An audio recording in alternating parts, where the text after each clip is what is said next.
Ano kaya ang pinagdiriwang mo ngayong buwan ng Agosto? Charot. Hi everyone, it's me, Rams. Welcome back. Sinimulan namin ang umaga ng aming every Monday routine sa school, kasabay ng opening o launching ng buwan ng wika at buwan na rin ng kasaysayan. Makikitang tumingkad at pakulay ang school ground dahil sa iba't ibang Filipiniana o katutubong kasuotan ng mga bata at mga guro. Nagkaroon din ng information dissemination ang bawat coordinator sa Filipino at sa Araling Panlipunan.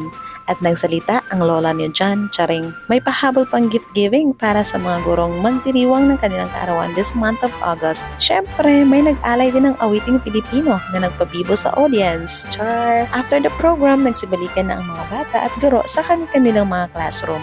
At syempre, hindi mawawala ang picture taking, charot. At yan lang muna ang update natin ngayon. Like, follow, and share for more. Thanks for watching. Bye for now.